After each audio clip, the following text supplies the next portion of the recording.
Hola, bienvenidos a la clase 1 de meteorología. Bueno, esta es la primera vez que yo doy una clase para este público de alumnos para guía de montaña. Así que, bueno, desde ya pido disculpas seguramente van a haber cosas temas que vamos a ver en estas clases bueno, no les van a ser de utilidad, espero que la mayoría sí. Así que, bueno, empecemos. En la clase, el primer gráfico que estamos viendo es para ubicar un poco, sirve como para ubicar que digamos, en lo que es meteorología, climatología, existen diferentes escalas espaciales y temporales y los fenómenos eh, que ocurren, está bueno ubicarse en qué escala estamos para saber digamos, qué física está actuando y digamos, en qué contexto nos estamos moviendo. Entonces acá lo que podemos ver es en el eje de abajo tenemos digamos, una escala espacial y en el eje Y, vendría a ser el eje vertical, tenemos una escala temporal. Entonces fíjense que hay diferentes tipos de fenómenos. Pasamos desde fenómenos muy chicos, que vendría a ser lo que es micrometeorología, que son cosas que pasan digamos, por debajo del kilómetro, por debajo incluso eh, de los, del orden de los 10 metros o menos, y que pasa digamos, digamos, por debajo de la hora, vendría a ser. Hay diferentes fenómenos que pueden ocurrir en cuestión de minutos o segundos, que son, por ejemplo, la turbulencia de escala muy chica. Después podemos ver que hay tormentas, lo que serían tormentas locales, que están del orden de un kilómetro y alrededor de una hora, 2 horas, o de ese orden de tiempo. Después, por ejemplo, pasajes de frentes y sistemas de alta y baja presión, que ya están en la escala de entre cientos y miles de kilómetros, y digamos una escala de tiempo entre el día y la semana. Después hay variaciones de clima que tienen más que ver con variaciones estacionales. Por ejemplo, no sé si habrán escuchado hablar del Niño. Esos ya son fenómenos que ocupan o grandes regiones, continentes o incluso global, una escala global, y del orden de por debajo del año y entre meses o estaciones y el año. Y después, bueno, tenemos por ejemplo el cambio climático, ¿no? Que ya son la escala espacial es global y la escala temporal es, digamos, décadas o siglos o incluso hay variaciones climáticas que son de más largo plazo. Entonces en esta clase vamos a empezar a ver cuestiones más de gran escala. Una primera aproximación para entender cómo funciona la meteorología y la climatología es estudiar diferentes componentes del sistema climático y después vamos a ver qué rol cumple, de acuerdo a las características que tienen, qué rol cumple en el equilibrio de ese sistema, ¿no?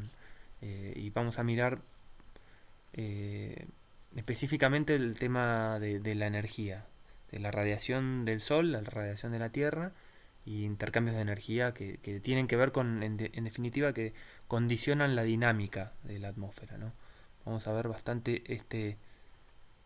este video a lo largo de las clases, tratando de explicar cómo puede ser que se dé esta dinámica particular de la atmósfera, entender de dónde sale esto. Entonces primero tenemos que mirar otras cosas, ¿no? Tenemos que empezar por cuestiones más básicas.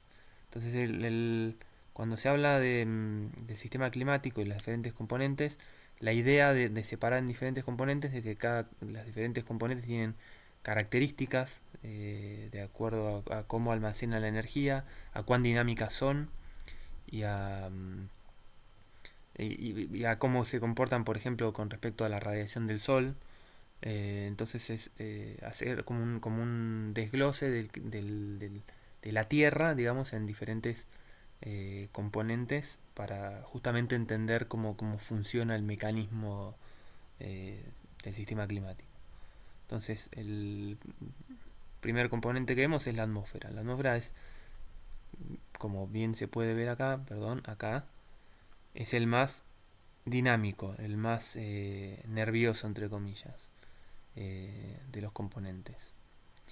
Eh, ¿Por qué? A ver, acá hay una relación como para entender bien de qué estamos hablando. Es como si fuera la comparación es como si fuera la Tierra una manzana y la atmósfera es la cáscara de la manzana. Esa es la comparación de tamaños, ¿no? Por ejemplo, acá está el radio de la Tierra, que son 6.300 kilómetros.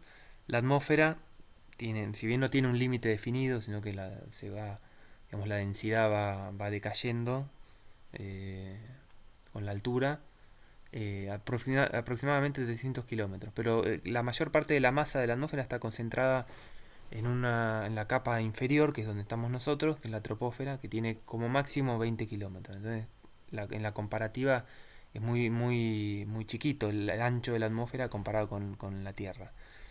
Y tenemos que considerar que la Tierra es un sistema que está rotando y que la atmósfera es un fluido, que es un gas, que está sujeto a la Tierra por la fuerza de la gravedad y que aparte está sometido a diferentes tipos de calentamiento o enfriamiento en diferentes lugares del planeta. Entonces, eso es lo que le hace tan dinámica a la atmósfera.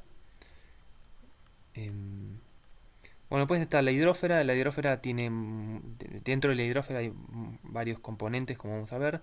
Tiene una masa enorme, digamos, para comparar. Si comparamos los océanos, en 13 metros de profundidad de los océanos se encuentra el equivalente de la masa de toda la atmósfera. Pero los océanos tienen mucho más de 13 metros de profundidad, así que es como para ver un poco. Y son el reservorio de energía del sistema climático. Tienen una inercia mecánica y térmica eh, muchísimo mayor que la del que la del aire. Entonces acá esto es una gráfica de, por ejemplo, cómo se acumula desde 1970 hasta la fecha el calor en diferentes componentes del sistema climático, en lo cual la mayor parte del calor se almacena en los océanos. ¿Por qué? Porque tiene no sé si escucharon hablar de esto, la capacidad calorífica. La capacidad calorífica de una sustancia es digamos, cuánto calor se requiere para elevar un metro cúbico de esa sustancia la temperatura en 1 grado. Y fíjense, la capacidad calorífica del agua requiere, para elevar un metro cúbico de agua en 1 grado, se requieren 1000 kilocalorías. En cambio, para el aire, 0,29 kilocalorías. Digamos, el aire, ¿qué quiere decir esto? Que el aire ante digamos, un flujo de calor muy chiquito reacciona mucho en lo que es la respuesta térmica.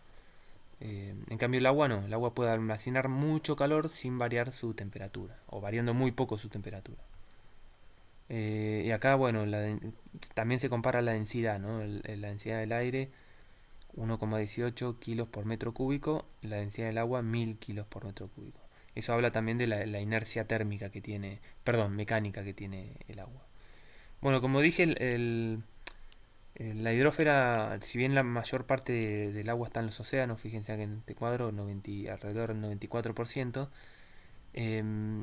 digamos, el agua que está en otros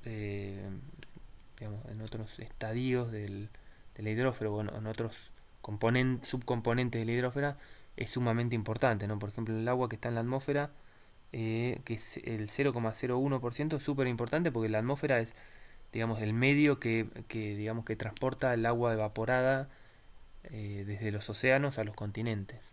Así que el agua que está circulando es sumamente importante para el ciclo hidrológico. Fíjense, bueno, el resto de los porcentajes, la mayor cantidad de agua fuera de los océanos, aguas subterráneas, que pueden ser saladas o dulces, y después, bueno, los glaciares son, digamos, de las reservas de agua dulce lo más importante. Después está la criósfera, que la criósfera, digamos, también se podría, acá en esta clasificación se la pone aparte de la hidrósfera porque tiene unas características muy particulares que tienen que ver con cómo se comporta con respecto a la radiación solar. Como ya saben, la nieve refleja mucha radiación y eso desde el punto de vista de la energía del sistema climático es súper importante, por eso se la trata diferente. Dentro de la criósfera, a su vez, hay también subcategorías. Digamos, la mayor parte del hielo es hielo que está en los grandes casquetes polares de la Antártida y Groenlandia. Después también es importante bueno, esto es lo que les decía, ¿no? La característica particular que tiene la nieve o el hielo es reflejar mucha radiación solar. ¿Por qué es importante? Porque esto desencadena a su vez un mecanismo de retroalimentación positiva con la temperatura, tanto a nivel local como global. ¿Por qué? Porque imagínense que el planeta se enfría, si el planeta se enfría va a haber más cobertura de nieve o hielo y más duración de esa nieve o hielo. Y eso va a hacer que se refleje más radiación solar, lo que a su vez va a hacer que el sistema se enfríe más. Y viceversa, ¿no? Si la Tierra se calienta, va a haber menos cobertura de nieve y hielo, con lo cual va a haber digamos, las superficies que reemplacen a la nieve y el hielo van a absorber más radiación solar y el sistema se va a calentar más. Bueno, después dentro de la criósfera tenemos lo que son los glaciares continentales, eh, que bueno, son por ejemplo los glaciares que tenemos acá en los Andes. También tenemos hielo marino, acá tengo algunas animaciones que tiene su dinámica, esto es en el Ártico. Acá está en la escala de colores, es la edad del hielo. Hay hielo que es más viejo, hay hielo que es más joven, digamos, que tiene una dinámica más estacional, aparece y desaparece en las diferentes estaciones. Esto es en la Antártida, donde se puede ver también que hay variaciones en la extensión, esto es día por día, que tienen que ver con las corrientes marinas. Volvemos a la clase. Bueno, después está la nieve estacional, que acá también tengo otra. Fíjense, esta es una animación de la cobertura de nieve estacional donde se ve que en el hemisferio norte realmente es mucha la extensión de la cobertura de nieve, es enorme. Comparen con el hemisferio sur donde se ve apenas un poquito a lo largo de la cordillera de los Andes y capaz que se llega a ver un poquito acá en Nueva Zelanda, pero la comparativa es muy, muy diferente. ¿Y esto por qué sucede? Porque es tan... Bueno, el hemisferio norte tiene dos grandes masas continentales que se extienden a, digamos, todo lo que es Canadá, Norteamérica y Eurasia, están a latitudes muy altas.